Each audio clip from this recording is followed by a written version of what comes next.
I get a lot of questions asking how I became a racing driver with literally no experience, no money, and no connections to the industry. So this is the Sparks Notes version of my story. Growing up, I didn't know a single person who raced. I thought to be a race car driver, you had to be a millionaire who started when you were 3 years old and lived in Europe or something, which is definitely a good route to become a racing driver, don't get me wrong. However, my family was not in a position to fund a karting career, and we were so far removed from motorsport that racing never seemed like a possibility. When I turned 16 and got my driver's license, I quickly decided that driving down suburban streets was not going to cut it, and I needed to find a way to get on a racetrack. I knew trying to become a racing driver was a very insane, unrealistic goal considering my position, but I didn't want to live with what ifs, so I figured I'd rather try and potentially fail miserably than live always wondering what could have been. I found out there was a racetrack a little over an hour from my house, and I cold called them and said I wanted to drive. I started by volunteering for the track, and then I ended up working for them as well as some other race series and race teams, learning all I could about the industry.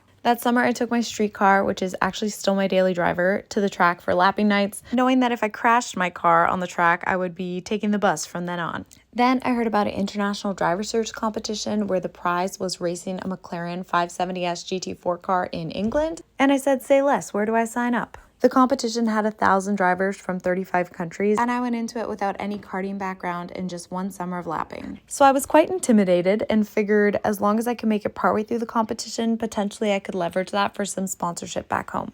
After multiple months and a bunch of elimination rounds, I was in the top 10, and I was like, oh my gosh, maybe I could actually do this. And then I did. I won. I placed first overall, which was insane. And within 2 weeks, I had packed up my bags and moved to England. Unfortunately, the prize was somewhat short-lived. We did 3 race weekends, which was still amazing. So my first ever race was in a McLaren GT4 car, which is quite the learning curve, honestly. Not normally what you would do your first race in, but it went really well and I had a fantastic time. Then the program ran out of funding and ended, so I moved home and I spent the next 2 years trying to find money and sponsorship to go racing. But at this point, I'd had a taste of racing and I wasn't gonna let it go. So I worked really hard, built a lot of resilience over those 2 years of not racing, and I saw that most people have hardship, but the successful people are just the people who don't give up. In 2025, I got sponsored by some amazing partners who believed in my story, and I had the opportunity to race with Kelly Moss in Porsche Sprint Challenge. I learned a ton over that season. Just being in the race car during the race weekends was way more seat time than I'd ever had in my life, so it was amazing.